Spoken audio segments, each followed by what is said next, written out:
வாழ்த்துக்கள் கார்த்தி. இந்த வார்த்தைகளுக்காக காத்திருந்தேன். ஒரு இனிய மாலை நேரம். எங்கள் அலுவலகத்தின் முக்கிய அதிகாரிகள் கூடியிருந்தனர். இன்று ஓய்வு பெறுகிறார் எங்கள் ஜெனரல் மேனேஜர். அடுத்த ஜெனரல் மேனேஜர் யார் என்று முடிவு செய்ய போர்டு மீட்டிங் நடந்து கொண்டிருக்கிறது. இன்னும் சற்று நேரத்தில் முடிவு தெரிந்துவிடும். என்னையும் சேர்த்து 3 பேர் போட்டியில் இருக்கிறோம். இதோ மீட்டிங் முடிந்து வந்துவிட்டனர் இயக்குநர்கள். 50 பேர் குழுமியிருந்த அந்த இடம் சட்டென அமைதியானது. வாழ்த்துக்கள் மிஸ்டர் கார்த்தி. அமைதி கலைந்து கை தட்டியது கூட்டம். எனக்குள் ஆனந்தம் பெருக்கெடுத்தது. எஸ் எஸ், நானே தான் அடுத்த ஜெனரல் மேனேஜர். இலக்கை எட்டிவிட்டேன். என் நீண்ட நாள் காயத்தில் இந்த பதவி மருந்து தடவியது. நீ உருப்பட மாட்ட என சாபமிட்ட அவரின் கோபமுகம் என்னுள் தோன்றியது. அவரின் சாபம் பலிக்கவில்லை. நான் உருப்பட்டது மட்டுமின்றி பெரிய பதவிக்கும் வந்துவிட்டேன். எனக்குள் எக்காலம். அளவில்லா மகிழ்ச்சியை சற்று மறைத்தபடி சிறு முறுவலுடன் கம்பீரமாக எழுந்து நின்று கை கூப்பினேன். அனைவர் பார்வையும் என்னை நோக்கி திரும்பியது. சில பார்வையில் பாராட்டு, சிலதில் பொறாமை இருக்கத்தானே செய்யும். ஆரத்தி தட்டுடன் வீட்டில் என்னை வரவேற்றாள் மனைவி பானு. விருந்தினர்களும் நண்பர்களும் வந்து போன அமர்க்கலம் அடங்க இரவு 11 மணி ஆகிவிட்டது. சாதிச்சிட்டீங்க, திருப்தி தானே? இனியாவது ராத்திரிகளில் நிம்மதியாக தூங்குவீங்களா என்றாள் பானு. முக்கிய காரியம் ஒன்று இருக்கு கிராமத்தில், அதை முடிக்கணும், அப்புறம்தான் தூக்கம் வரும் என்றேன். தூக்கம் வராமல் புரண்டேன். கடிகாரத்தை பார்த்தேன். அதிகாலை 3 மணி. சிறியதாய் வாய் திறந்து குழந்தை போல தூங்கிக் கொண்டிருந்தாள் பானு. நீ உருப்பட மாட்ட என் காதுக்குள் எப்போதும் கேட்கும் குரல் இப்போதும் ஒலித்தது. கணக்கு வாத்தியாரின் கோபமுகம் மனதுக்குள் எழுந்தது. பழைய நிகழ்வு மனதில் ஓடியது. அப்போது நான் 9வது படித்து கொண்டிருந்தேன். மீசை முளைக்க ஆரம்பித்த விடலை பருவம்.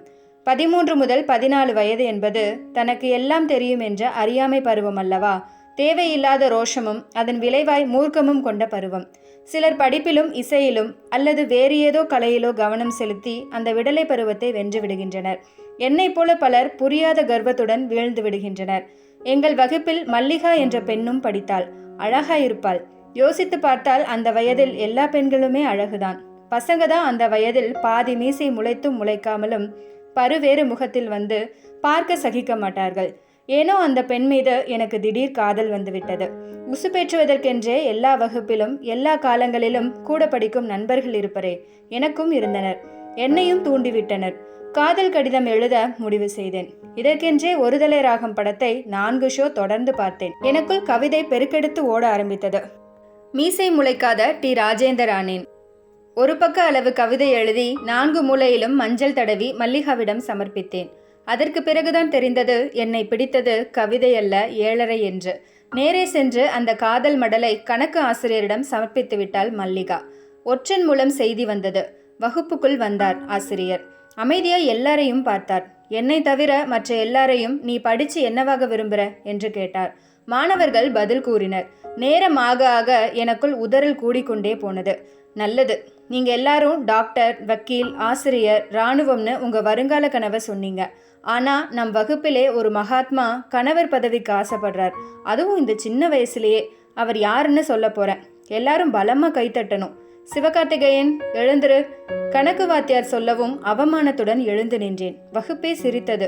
படிக்கிற வயசுல உனக்கு காதல் கேட்குதா என்று சொல்லி குச்சியால் என்னை அடித்து துவைத்து விட்டார் ஆசிரியர். அன்று இரவு முழுவதும் தூங்கவில்லை. வகுப்பில் கேட்ட சிரிப்பு சத்தம் எனக்குள் நெருப்பாய் சுட்டது. அடுத்த நாள் ஞாயிற்றுக்கிழமை, மறுநாள் திங்கள். என்னை சுட்ட நெருப்பு கணக்கு வாத்தியாரையும் சுட்டது. காலையில் பள்ளி திறந்த 1 மணி நேரத்திற்குள் விஷயம் பரவி அமர்க்கலப்பட்டது. கிசுகிசுவென ஒருவருக்கொருவர் பேசிக்கொண்டனர். என்னடா விஷயம் என அப்பாவியே கேட்டேன். வகுப்பு தோழனிடம், நீ டாய்லெட் பக்கம் போகலையா? யாரோ அங்கே சுவத்தில் கணக்கு வாத்தியாரையும் டவுன் டீச்சர் பற்றியும் அசிங்கமாக எழுதியிருக்காங்க என்றான். மதியம் சாப்பாட்டு மணி அடிக்கும் முன் என்னை தலைமை ஆசிரியர் கூப்பிடுவதாய் சொல்ல அவர் அறைக்கு சென்றேன். உள்ளே சென்றதும் பலார் என்று கன்னத்தில் அறை விழுந்தது. கன்னத்தை தடவியபடி சுற்றி பார்த்தேன். ஓரமாய் நின்று அழுது கொண்டிருந்தார் டவுன் டீச்சர். ரௌத்ர முகத்துடன் எதிரே நின்று கொண்டிருந்தார் கணக்கு வாத்தியார். அறைந்த தலைமை ஆசிரியர் கையை ஓங்கியபடி என்னை முறைத்தார். தூரமாய் இருந்த தமிழ் ஆசிரியர், சார் இவன்தான், கணக்குன்னு எழுத சொன்னா கணக்குன்னு எழுதுவான். எப்போவுமே 3 சுழி அவனுக்கு வரவே வராது. நின்று கொன்று விட்டது தமிழ். என் தவறு என்னை காட்டி கொடுத்து விட்டது. வசமாய் மாட்டிக்கொண்டேன். என் பெற்றோர் வரவழைக்கப்பட்டனர். பள்ளியை விட்டு என்னை நீக்கும் உத்தரவு வந்தது. பள்ளியை விட்டு கிளம்பும்போது படிப்பு சொல்லித்தரும் குரு மேலேயே கலங்க சொன்ன நீ வாழ்க்கையில் உருப்படவே மாட்ட, என் வயிறு எரிஞ்சு சொல்கிறேன் என என் முன்னே வந்து சாபமிட்டார் கணக்கு வாத்தியார். அந்த சமயத்தில் அவர் சாபம் என்னை பெரிதாய் பாதிக்கவில்லை. அப்பாவின் பதவி மூலம் போர்டிங் ஸ்கூல் ஒன்றில் என் படிப்பு தொடர்ந்தது. அடுத்த ஆண்டு 10வது பரீட்சையில் நான் ஃபெயிலாகிவிட்டேன். குருவோட சாபந்தா இது, கணக்கு வாத்தியாரிடம் போய் மன்னிப்பு கேள் என புலம்பினாள் அம்மா. அப்பாவும் வற்புறுத்தினார். நான் மறுத்தேன். எனது பெயர் சரியில்லை என்று சொல்லி நியூமராலஜி படி சிவகார்த்திகேயன் என்ற பெயரை கார்த்தி சிவா என்று மாற்றிவிட்டார் என் மாமா.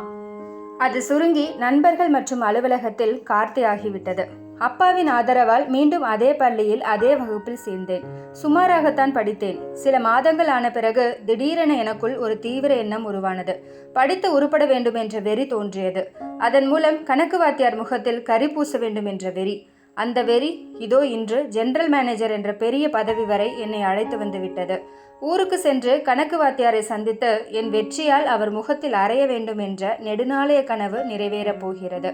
அறையில் இருந்த நிலை கண்ணாடியில் என் உருவத்தை பார்த்தேன். கம்பீரமாய் காட்டியது. சாதிச்சிடடா! கட்டை விரலை உயர்த்தி என்னை நானே பாராட்டி கொண்டேன். நான் பயணம் செய்த கார் எங்கள் ஊருக்குள் நுழைந்தது. கிட்டத்தட்ட 30 ஆண்டுகளுக்கு பிறகு அந்த ஊருக்குள் வருகிறேன். முதலில் அவமானம், பிறகு தயக்கம் என்னை ஊருக்குள் வரவிடாமல் தடுத்தது. கொஞ்ச காலத்தில் என் பெற்றோரும் நான் இருக்கும் இடத்திற்கே வந்துவிட இங்கு வரும் அவசியம் இல்லாமல் போய்விட்டது. பார்த்ததும் தெரிந்தது ஊர் பெரியதாய் ஒன்றும் மாறிவிடவில்லை என்று. 8வது வரை படித்த பள்ளிக்கு சென்றேன். கணக்கு வாத்தியாரின் சொந்த ஊர் இதுதான். நிலப்புலம் எல்லாம் அவருக்கு இங்கு உண்டு. அதனால் இங்குதான் இருப்பார். சார், இங்கு கணக்கு வாத்தியார் சம்பந்தம், அவரை பார்க்கணுமே என்றேன். அவர் ஓய்வு பெற்று 3-4 ஆண்டுகளாச்சே. அதே பழைய வீட்டில் தான் இருக்கார். வீடு தெரியுமா என்றனர் பள்ளி அலுவலகத்தில். தெரியும் என தலையாட்டி அவர் வீடு நோக்கி சென்றேன். அதே போலதான் இருந்தது அவர் வீடு. வாசலில் உள்ள திண்ணைக்கு முன்பு வேலி கிடையாது. இப்போது மூங்கில் வேலி போடப்பட்டிருந்தது. வாசலில் தாமரைப்பூ கோலம் போடப்பட்டிருந்தது. அப்படியானால் உள்ளே ஆள் இருக்கின்றனர். சார் என்று குரல் கொடுத்தேன். 50 வயது மதிக்கத்தக்க பெண்மணி ஒருவர் எட்டி பார்த்தார். அவர் மனைவியோ? யாரு? கணக்கு வாத்தியார் இருக்காரா? சார் பூஜையில் இருக்கார், உள்ள வந்து உட்காருங்க. நடுவில் முற்றமும் அதை சுற்றி கூடமும் கொண்ட அந்த கால வீடு. சேரில் அமர்ந்தேன். குடிக்க தண்ணி வேணுமா? இதோ 5 நிமிஷத்துல பூஜை முடிச்சு வந்துடுவார் என்று உபசரித்தார் அப்பெண்மணி. இல்லை, வேண்டாம் என்றேன். இன்னும் சில நிமிடம்தான். அவர் வந்தவுடன் என் விசிட்டிங் கார்டு எடுத்து நீட்டி, உங்கள் பழைய மாணவன் என்று சொல்ல வேண்டும். நிச்சயம் பெருமைப்படுவார். என்னை புரிந்து கொண்டவுடன் உருப்பட்டுட்ட, உங்க சாபம் பலிக்கவில்லை என்று சொல்லி சிரிக்க வேண்டும். அப்போது அவர் முகம் போகும் போக்கை கண்டு ஆனந்தப்பட வேண்டும்.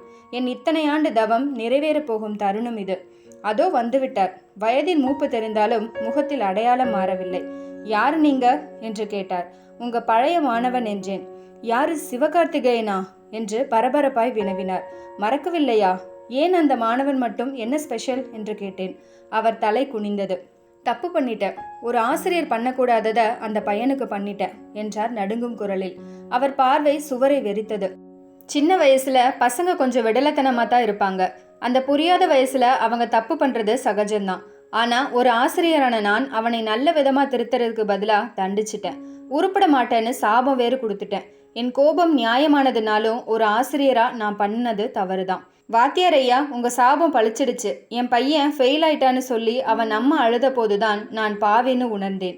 அன்னைக்கு பூஜை செய்ய ஆரம்பிச்சேன் அவனுக்காக. அந்த பையன் நல்லா படிச்சு ஒசந்த நிலைக்கு வரணும்னு பகவான் காலை பிடிச்சேன். என் சாபம் பழிக்கக்கூடாதுன்னு வேண்டிக்கிட்டேன்.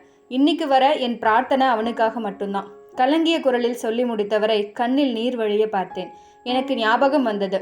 சோம்பேறியாய் கிடந்த எனக்குள் திடீரென படித்து உருப்பட வேண்டும் என்ற வெறி வந்ததன் காரணம் புரிந்தது. இவரின் பூஜை மற்றும் பிரார்த்தனை தான் எனக்குள் ஒரு வேகத்தை கொடுத்திருக்கிறது.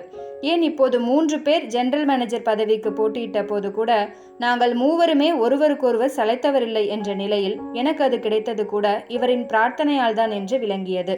பழி வாங்க வந்த நான் என் வெற்றியை சொல்லி இவரை தோற்கடிக்க வந்து தோற்று போனது புரிந்தது. ஆனால் இருவருக்குமே மகிழ்ச்சி தரும் தோல்வி இது. முழு சரணாகதியுடன் விழுந்தேன் வாத்தியார் காலில்.